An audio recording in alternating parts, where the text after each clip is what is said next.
Chairman Padilla, Ranking Member Colin, honorable members of the Judicial Committee, I humbly greet you all in my special way.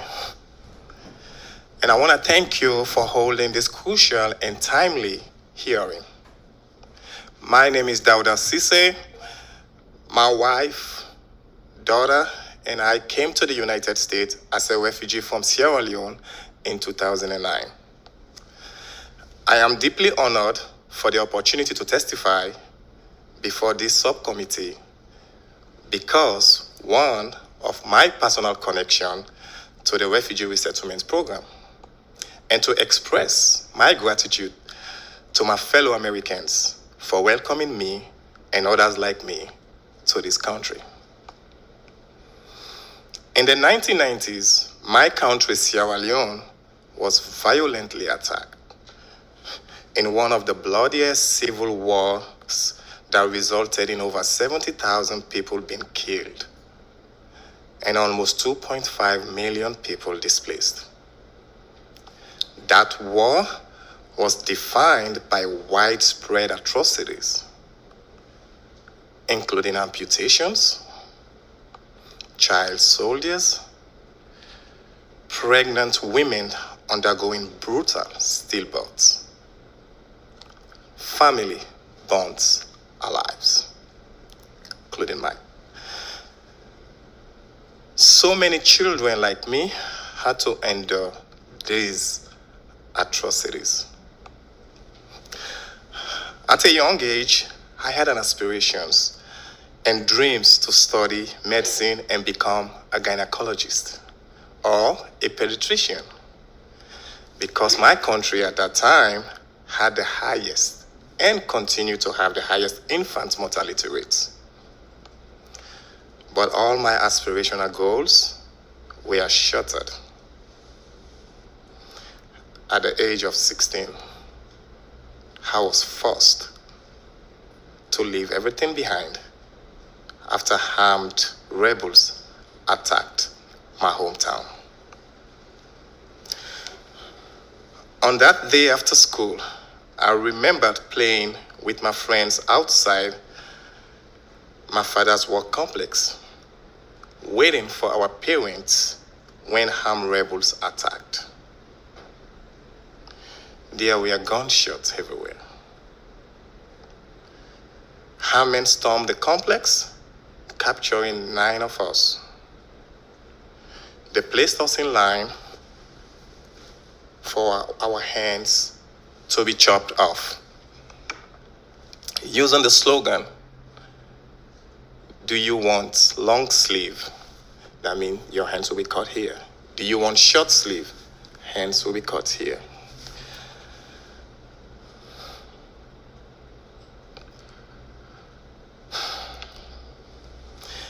In an unspeakable horror, I watched 5 of my childhood friends' hands were amputated.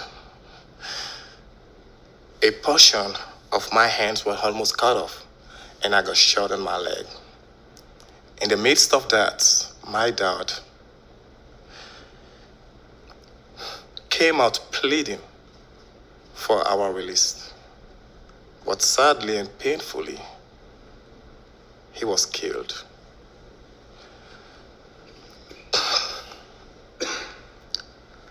My father is a true hero.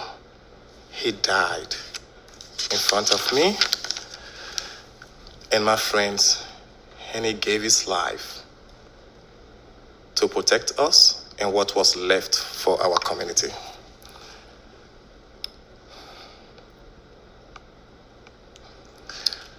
When I regained consciousness, I later learned in an internal displaced camp that my family house was set on fire,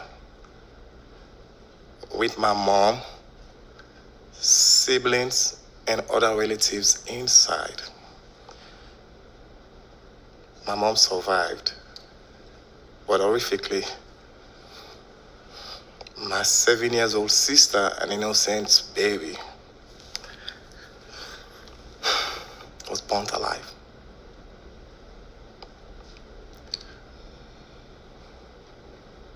That was a sad fact I learned when I reconnect with my mom decades later.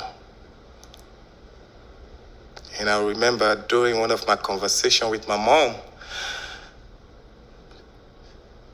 she said, I am hopeful that I will see my husband again. That's my dad. Said that same faith that brought us together, that same faith will bring him back. It was in that moment I realized that she didn't know that dad was killed.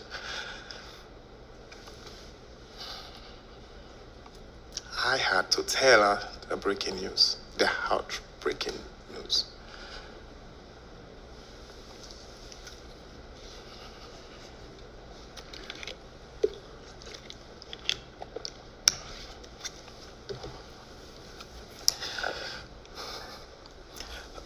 Like so many refugees like me,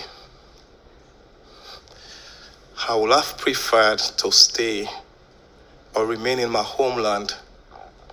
However, due to the constant fear of persecution and the brutal war that took away my loved one, I had no other choice but to leave. The refugee program was my only hope. While I met my beautiful wife, who is here today with me, and my daughter in a refugee camp, life there was very tough.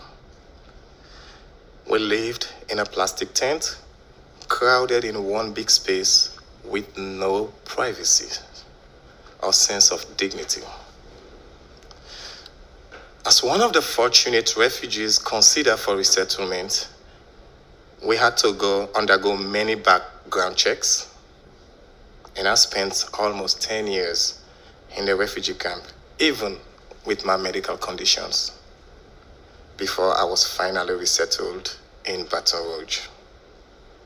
The screening process was vigorous, and there were no shortcuts. After experiencing short suffering in the refugee camp, I faced post-resettlement challenges once I arrived in the United States, such as dealing with discrimination, language barriers, and learning a new way of life. My community members in Louisiana, and one of them is here as well with me today, helped me to get through these hardships. I enrolled in college and earned an associate degree in applied science in process technology and worked at Dow Chemical for over 7 years. Today, I work with refugees and immigrants as the National Network Director at African Communities Together. I also founded the Louisiana Organization for Refugees and Immigrants, LORI, and a Vice Chair, the Board of Directors, Refugee Congress. In my work, I see firsthand the resettlement program faced serious challenges as it struggled to regain capacity. I encourage Congress, as I'm here today, to reaffirm its commitment to refugees by passing the Refugee Protection Act.